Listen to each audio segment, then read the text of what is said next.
नमस्कार, सुप्रभातम, नमो नमः सभी विद्यार्थियों को। आज अपन संधि प्रकरण पढ़ रहे थे, जिसके अंदर संधि का नामकरण पढ़ लिया था, संधि की परिभाषाएं पढ़ ली थी, संधि के भेदों के बारे में चर्चा कर ली थी। आज अपन सबसे पहले लेते हैं स्वर संधि। स्वर अर्थ संधि के भेदों का नामकरण। अब स्वर संधि के कितने भेद होते हैं, इसके ऊपर अपन चर्चा करते हैं। तो स्वर संधि का मतलब क्या आप समझते हो? स्वर का मतलब क्या होता है? स्वर संस्कृत भाषा में स्वर वर्ण, यानी वे वर्ड जो बिना किसी सहायता से बोले जाते हैं, क्या कहलाते हैं? स्वर कहलाते हैं। तो संस्कृत भाषायाम स्वर वर्णः कति सन्ति। संस्कृत में स्वर कितने होते हैं? 13 स्वर होते हैं। 13 स्वर मैंने आपके सामने लिख दिए। अब 13 स्वरों को अपन परस्पर मिलाएंगे और मिलाने से जो वर्ण प्राप्त होगा, जो बदलाव होगा, उसके आधार पर अपन इसका नामकरण करेंगे। तो देखिए संस्कृत में स्वर कितने होते हैं? संस्कृत में स्वर अ, आ, छोटी, बड़ी, लघु, दीर्घ, री, री, ए, आई, ओ, औ। कितने स्वर होते हैं? संस्कृत में 13 स्वर होते हैं। अब मैं 13 स्वरों को आपके सामने परस्पर मिलाऊंगा और मिलने से जो परिवर्तन होगा, उसके आधार पर इसका नामकरण करेंगे। तो स्वर कितने हैं? सामने 13 स्वर है। 13 स्वरों को आपस में मिलाते हैं, मिलाने से जो वर्ण प्राप्त होगा, उसके आधार पर इसका नामकरण करेंगे। तो सबसे पहले देखें, मैं यहां से लेता हूं अ, आ को। अ, आ, इन दोनों को आपस में मिलाऊंगा तो जो प्राप्त होगा नामकरण करेंगे। जैसे देखो अ, आ, धन, अ, आ, यानी अ, आ को अ से मिलाया तो अपन को प्राप्त क्या हुआ? अ है। कहने का तात्पर्य है कि अ को अ से मिलाओ, अ को आ से मिलाओ, आ को अ से मिलाओ, आ को आ से मिलाओ, कैसे भी मिलाएंगे तो अपन को वर्ण कौन सा प्राप्त होगा? आ वर्ण प्राप्त होगा। तो मैंने मिला दिया, यहां से तक आ को परस्पर मिला दिया। इसी तरह मैं आगे बढ़ूंगा, ई को भी क्या करूंगा? परस्पर मिलाऊंगा। तो मैंने ई को ई से जोड़ दिया, ई को ई से जोड़ा। कैसे भी जोड़ा? बड़ी छोटी को छोटी से मिलाओ, बड़ी को बड़ी से मिलाओ, बड़ी को छोटी से मिलाओ, छोटी को बड़ी से मिलाओ। जैसे भी मिलाएंगे अपन को वर्ण प्राप्त कौन सा होगा? दीर्घ ई प्राप्त होगी। इसी तरह इन दोनों को आपस में मिला दिया। अब आगे बढ़ते हैं, आगे लेते हैं ऊ को। दोनों ऊ को लेते हैं, ऊ को ऊ से मिलाया, यानी छोटे ऊ को छोटे ऊ से, या छोटे ऊ को बड़े से, बड़े को बड़े से, बड़े को छोटे से। कैसे भी मिलाएंगे तो अपन को प्राप्त कौन सा होगा? दीर्घ ऊ प्राप्त होगा। तो इनको भी अपन ने आपस में मिला दिया, यानी परस्पर अपन मिला रहे हैं इसको भी। अब आगे बढ़ते हैं, री को लेते हैं। री को मैंने लेकर के री प्लस री को री से मिलाओ, री को री से मिलाओ, री को इस री से, री को इस से मिलाओगे तो अपन को वर्ण कौन सा प्राप्त होगा? वर्ण दीर्घ री प्राप्त होगी। तो यहाँ पर देखिए, इसको मिला दिया, इसको मिलाया, इसको मिलाया, यानी इन वर्णों को परस्पर मिलाने से, जोड़ने से अपन को प्राप्त वर्ण कौन सा हुआ? प्राप्त वर्ण हुआ है आ, ई, ऊ, री। ये चारों वर्ण कैसे? ये चारों वर्ण बड़ी मात्रा के वर्ण हैं। अब बड़ी मात्रा के वर्णों को वर्णमाला की व्याकरण की दृष्टि से इसको बड़ी मात्रा वाले वर्णों को क्या नाम दिया गया है? इसको नाम दिया गया है दीर्घ। इसलिए इस संधि का क्या नाम दिया? इन चारों वर्णों को आपस में मिलाया, मिलाने से अपन को 4 दीर्घ वर्ण प्राप्त हुए। इन दीर्घ वर्णों को व्याकरण में बड़ा कहो या दीर्घ कहो, तो संधि का नाम क्या पड़ गया? दीर्घ स्वर संधि। यानी दो समान छोटे वर्णों को मिलाने से बड़ा वर्ण प्राप्त होता, दीर्घ संधि हो जाती है। इसी प्रकार अपन ने यहाँ तक मिला दिया और अपन को एक संधि प्राप्त हो गई। जो वर्ण प्राप्त हो उसके आधार पर नामकरण किया। अब आगे बढ़ते हैं, यहाँ से लेते हैं अभी एक एक को।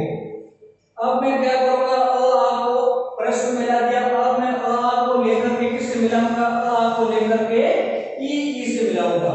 अ आ धन ई, तो यहाँ लिखते हैं अ आ धन ई। अ आ को ई से जब मैंने मिलाया तो मुझे एक वर्ण प्राप्त हुआ। कौन सा? मुझे वर्ण प्राप्त हुआ ए वर्ण प्राप्त हुआ। इसी प्रकार मैंने अ आ को लेकर के किसे मिलाया? ऊ से मिलाया। ऊ से अ आ धन ऊ से मिलाया तो मेरे को एक वर्ण प्राप्त हुआ। कौन सा? मेरे को वर्ण प्राप्त हुआ ओ। तो ये भी ध्यान रखें कि ए स्वर का निर्माण किन दो स्वरों के मिलने से हुआ है। तो अ आ धन ई को मिलाया तब ए स्वर का निर्माण हुआ, और अ आ धन ऊ को मिलाया तब ओ स्वर का निर्माण हुआ। इसलिए मैंने आपको उच्चारण स्थान पढ़े तो उस टाइम बताया था कि एदई तो कंठ तालु यानी ओदव तो कंठोष्ठ यानी ए आई का उच्चारण स्थान क्या होता है, कंठ तालु होता है। क्यों होता है? क्योंकि देखो ये दो स्वरों से मिलकर बना है। एक होता है आ, इसका उच्चारण स्थान है कंठ, और एक आगे है ई, इसका उच्चारण स्थान है तालु। तो कंठ और तालु दो वर्णों से मिलकर बना है, इसलिए इस दोनों का उच्चारण स्थान क्या हो गया, कंठ तालु हो गया। कंठ तालु, कंठ तालु उच्चारण स्थान नाम इसलिए पड़ा क्योंकि दो वर्णों से मिलकर बना है। इसी तरह आगे बढ़ते हैं, अ को लेकर के अपन मिलाते हैं री री से। अ को इसे मिला दिया, अ को इसे मिला दिया, अब अ को री री से मिलाते हैं तो अ धन री री बराबर क्या बनेगा, एक नया वर्ण प्राप्त होगा जिसको कहते हैं अर। क्या कहते हैं इसको, अर। ये भी याद रखें गुण संधि के अंतर्गत आता है, अर कहते हैं इसको। इसी प्रकार अ को लेकर के इससे मिला दिया, इससे मिला दिया, इससे मिला दिया। अब आ को लेकर के किससे मिलाते हैं, आ को ली से मिलाते हैं, ली से। अब आ को मैंने ली से मिलाया तो वर्ण प्राप्त हुआ, नया शब्द प्राप्त हुआ, अक्षर प्राप्त हुआ ली। इसको कहते हैं ली। यानी अपन को मिलाने से देखो यहाँ पर कौन से वर्ण प्राप्त हुए, ए ओ अर अल, ए ओ अर अल। अब संधि का नामकरण कैसे करेंगे, देखो दो असमान स्वरों को मिलाने से तीसरा नया स्वर प्राप्त हुआ। यानी अ के सामने अन्य स्वर मिले तो अपन को एक नया स्वर प्राप्त हुआ, कौन सा, ए और ओ। ए ओ और अल दो नए स्वर प्राप्त हुए तो अपन को यहाँ पर क्या हुआ, अपन को यहाँ पर दो अन्य स्वरों को मिलाने से अपन को यहाँ पर कुछ फायदा हुआ। क्या फायदा हुआ कि दो नए स्वर प्राप्त हो गए। तो दो नए स्वर प्राप्त होने के फायदे को व्याकरण की दृष्टि से कहें तो गुण होना भी कह सकते हैं। यानी दो असमान स्वरों को मिलाया, मिलाने से तीसरा नया स्वर प्राप्त हुआ तो अपन के यहाँ पर क्या हुआ, या गुण हुआ। इसलिए संधि का नाम क्या पड़ गया, गुण संधि पड़ गया। तो ध्यान रखेंगे गुण संधि का नामकरण कैसे हुआ कि दो असमान स्वरों को मिलाया तब क्या हो गया, ये उसका नाम गुण संधि पड़ गया। इसी तरह आगे देखें कि केवल और आ को मैंने किससे मिला दिया था, ई से, उ से, री से और री से मिलाया तो एक संधि प्राप्त हो गई। अब मैं इसी को अ को लेकर के किससे मिलाऊंगा, अभी इस अ को लेकर के मैं किससे मिलाऊंगा, ओ से, ए आई से मिलाऊंगा। तो यहाँ ध्यान दें अ आ धन ए आई बराबर क्या हो जाएगा, आई। यानी एक मात्रा बढ़ जाती है, या एक मात्रा रहती है, या कितनी मात्राएं हो जाती है, दो मात्राएं हो जाती है। इसी प्रकार मैंने इसी आ को लेकर के किससे मिला दिया, ओ औ से मिला दिया तो देखो अ धन ओ औ बराबर क्या हो गया, औ। यानी कितनी मात्रा में यहाँ पर दो मात्राएं आई। तो इस एक मात्रा से दो मात्रा में बढ़ने को क्या कहते हैं, वृद्धि होना कहते हैं। क्या कहते हैं, वृद्धि होना कहते हैं। तो इस संधि का क्या नाम पड़ गया, वृद्धि स्वर संधि पड़ गया, क्योंकि इसके अंदर स्वरों के अंदर वृद्धि हुई है, स्वरों की मात्रा में स्वर संधि पड़ गया। तो देखिए अ आपको सभी स्वरों से मिलाया और अपन को कितनी संधियां प्राप्त हो गई, तीन संधियां प्राप्त हो गई। एक, उसके बाद ये दो और उसके बाद ये तीन संधियां प्राप्त हो गई। अब मैंने आपको सभी से मिला दिया। अब आगे बढ़ता हूं ई को लेकर के। इस ई को मैं सभी से मिलाऊंगा और कौन सी संधि प्राप्त होती है, देखिए ई धन अन्य स्वर। अब मैं ई को एक एक से नहीं मिलाऊंगा, ई को सभी से मिला देते हैं। तो मैंने आगे क्या लिख दिया, ई धन अन्य स्वर, यानी कोई सा भी स्वर हो, ई को छोड़ करके भले ये हो या कोई स्वर हो तो ई के स्थान पर क्या हो जाएगा, ये हो जाता है। तो ध्यान रखें ई के स्थान पर ये हो जाएगा। इसको मिला दिया। अब आगे बढ़ता हूं उ को लेकर के, उ को भी सभी से मिला देते हैं। तो देखो उ धन अन्य स्वर, अन्य का मतलब उ को छोड़ करके अन्य कोई भी स्वर हो तो उ के स्थान पर वो हो जाएगा, ये ध्यान रखें। उसके बाद में इसको मिला दिया इसको। अब आगे बढ़ते हैं री को लेकर के सभी स्वरों से मिलाते हैं। री को भी मैंने सभी स्वरों से मिलाया तो यहाँ लिखा री धन अन्य स्वर, कोई सा स्वर हो तो री के स्थान पर क्या हो जाएगा, र हो जाता है। अब री को मिला दिया। आगे बढ़ते हैं री को ले लेते हैं ली। तो ली को भी सभी से मिला देते हैं तो लिख दिया त्री धन अन्य स्वर, यानी कोई सा स्वर हो तो ली के स्थान पर क्या हो जाएगा, ली के स्थान पर आधा ल हो जाएगा। अब यहाँ पर ध्यान दें, अपने स्वरों को अन्य स्वरों से मिलाया तो देखो यहाँ पर वर्ण कौन से प्राप्त होंगे, य व र ड। अब जहाँ पर भी यवरल लिखा हुआ आता है तो मैसूर सूत्र में याद करिए कि जहाँ पर यवरल लिखा हुआ था उसको अपन किस प्रकार के नाम से जाना जाते थे, उसको कहते थे यण प्रकार। यण वर्ण के संधि य व र। तो ये ध्यान रखेंगे, इन चारों को मिला के तो संधि पड़ गई यण, इसलिए इस संधि का नामकरण हुआ यण संधि। अब इसका सूत्र भी याद रखें, इको यण से इक का मतलब होता है ई उ री ग्री, ई उ री ग्री। इन चारों के स्थान पर ये चार वर्ण हो जाना इको यण से संधि कहलाती है। अब देखिए यहाँ तक अपने सभी स्वरों को मिला लिया, अब पीछे रहे ये स्वर, इनको भी सभी से मिलाना है, इनको परस्पर मिलाना है, इनको सभी से भी मिलाना है। तो यहाँ लिखेंगे एक प्लस स्वर। अब मैं यहाँ क्या लिखूंगा, एक प्लस स्वर कर दूंगा। स्वर करने से एक के सामने ए भी आ जाएगा, एक के सामने दूसरे स्वर भी आ जाएंगे। तो मैंने देखा एक प्लस स्वर बराबर क्या बनेगा, ए के स्थान पर अय बन जाएगा। ध्यान रखें, ए के सामने स्वर मिलाने पर क्या हो जाएगा, अय। इसी प्रकार आई के सामने स्वर, इस आई के सामने स्वर आने पर क्या हो जाएगा, आय।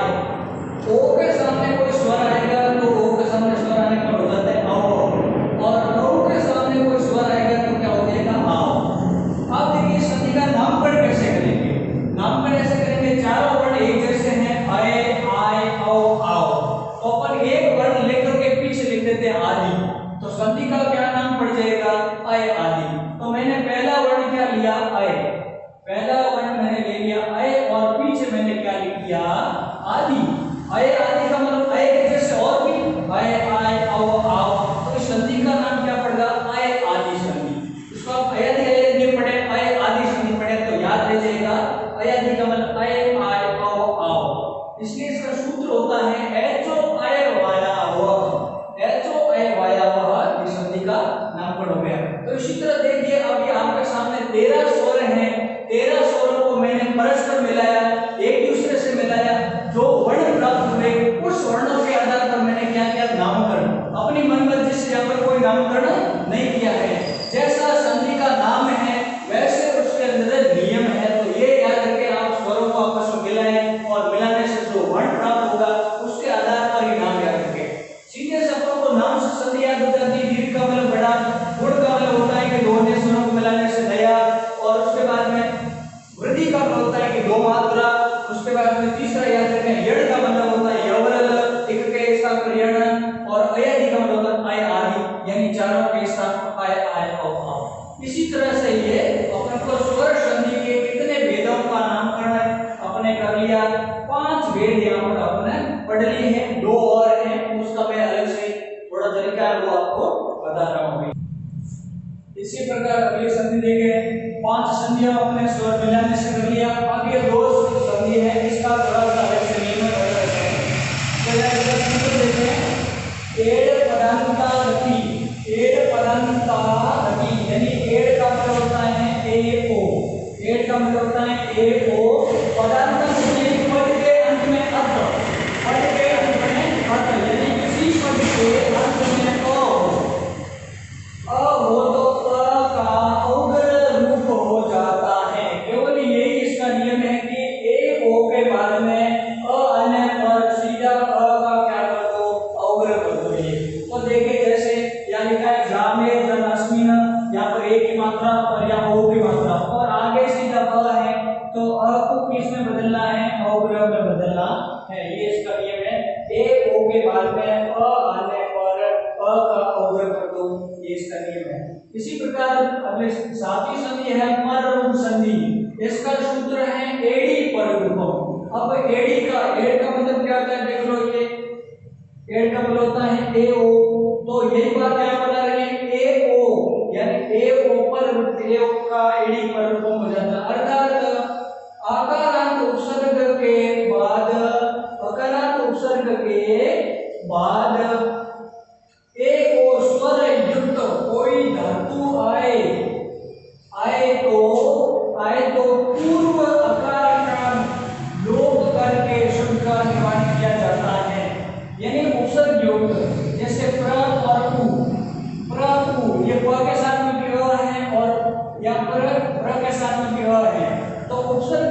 अंत के बाद में ए ओ आने पर इसके अंदर जो अ की मात्रा है उसका लोप कर दिया जाएगा। जैसे यहाँ से अ हट जाएगा तो ये स्वर इसके अंदर मिल जाएगा, तो शब्द का निर्माण हो गया प्रधन एजते परेजते और उपधन ओषधि क्या बन गया उपौषधि। इसी प्रकार से आज तुमने स्वर संधि के साथ वेदों का नामकरण जाना और इन दोनों संधियों को तुमने पढ़ा।